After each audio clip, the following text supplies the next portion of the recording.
Hello everybody. It is time for another patch update. And as you can see, I have the shade cloths up. Here, see the top of them.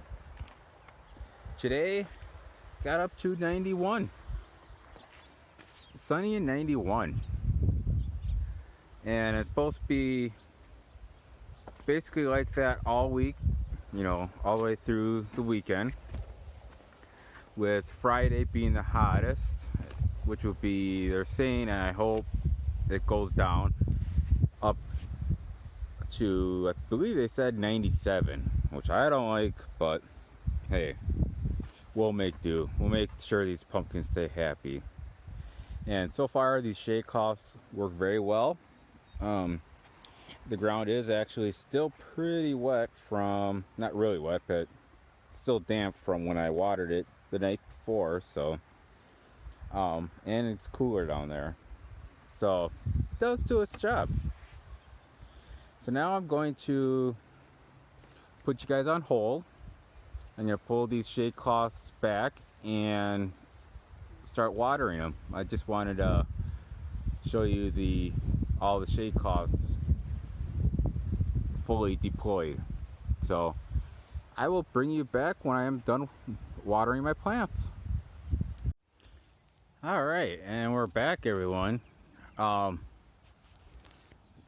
Didn't quite finish watering. I wanted to quick get you guys in before it got too dark, and then you can see what I was showing you.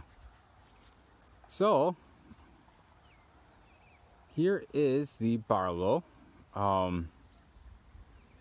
I did yesterday, still didn't pick up all the weeds that I pulled, but I did get all the weeds pulled. Try not to show you the pumpkin yet. We'll do that last. But basically, I got all around the perimeter and weeded all the way up front of it up to where the fence, where the posts are, to the shade cloth. So I got all that weeded and all the way back to this plant, because essentially we're getting closer to the 20-day mark, and the plants are starting to slow down. This pumpkin that I'll be showing you shortly is on day 13, so it's got about another week till it hits its 20-day mark. But for the most part, right all along here, most of the plants, except for right here, these guys are getting close, are at the 15-foot mark on each side. So the plant in total is 30 feet wide, and if the main vine, which is right there, if that was straight out, that would be knocking on 30 feet as well. So the plant is pretty close to the size that I want it. So anything that grows extra past the pumpkin is a bonus. So now I'll take you over to the next part of the plant on the mason that I want to show you. Alright, so here on the mason is the best example of what I'm doing with the tertiaries. As you see, I let them, I gotta get that guy or gal, but I let these tertiaries grow out a little bit, and then I snip them off, and as soon as they fully lie down right here by the nodes, I'm going to bury those. So I'll do that as much as I can with all the secondaries. And there's one other weird oddball on this guy that I wanted to show you. Let me find that and bring bring you down to that. Alright, I have this female flower on a secondary, and as you can see here, you got the stem of the pumpkin fused on here with a tertiary, and there is a pumpkin basically right on this tertiary vine. These plants actually do strange things. They're basically mutants themselves, and every once in a while they do funny things, and this is one of them. So now, instead of looking at the plants and weirdness on them, let's go start checking out the pumpkins. We'll start you out with the smallest pumpkin and end with the biggest one. So here we have the mason plant. I brought this 5-gallon bucket to, as a scale. One thing I'd like to note here is, I think it was about a week ago, yeah. It was the day after the last update. This guy here, I had to cut off his lobes or his blossom end, because when I came to look at him Tuesday evening, it was dripping clear sugary fluids out of it. So I chopped it off, which it started to leak some more, and then it did eventually stop, as you can see. But what I did was I scraped off any of that syrupy jelly stuff that dried on there. Then I took some rubbing alcohol and made sure only to rub it on the blossom and not on the pumpkin, because that would burn the pumpkin skin. So I did that, and then same thing with this. When I applied sulfur, I put some sulfur on my fingers and just kind of dabbed it around to help prevent it from getting any infections, any bacteria getting in. And then I put a fan on it, and as you can see, it dried up. And that was a week ago. And this guy, you can kind of see now because the sun's setting, but this can be quite the ribby pumpkin, especially down here.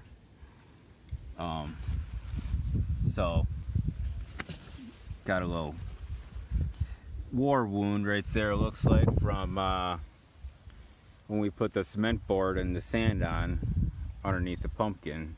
But these things happen. Anyways, so that's the mason. I'll take you over to the Holland now. Quick little pit stop. This is by the Holland pumpkin. We'll see if my little friend is here. I would have picked this plywood up and moved it, but when I did, let's see if he's still there. Yep, my little toad friend, he was underneath it, so I couldn't disturb him. So the board will stay as long as he's there. So now off to the Holland. Alright, here is the Holland. I think I've said that now 3 times, so I think you should know what pumpkin this is. Alright, let me maybe get the bucket in there a little bit better. But here this guy is. It's not doing too bad. It could be a nice round pumpkin. Getting a little ribby.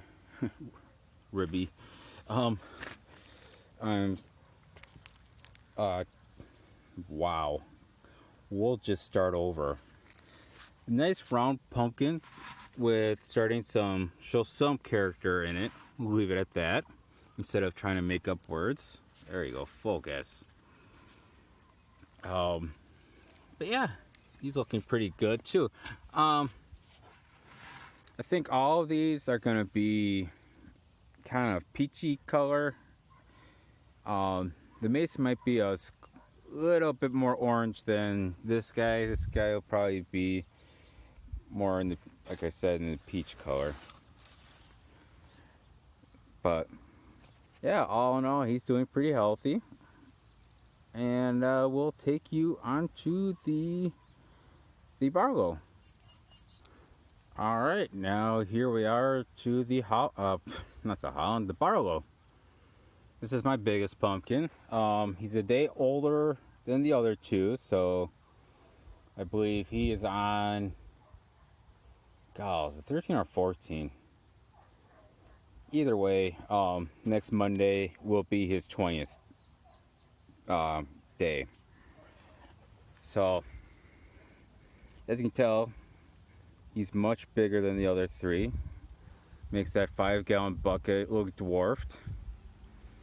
So, get you a little closer look around here. Whoops. And as you can see, that little scratch that I had, it did start right there, but as pumpkin grows, so does the scratches.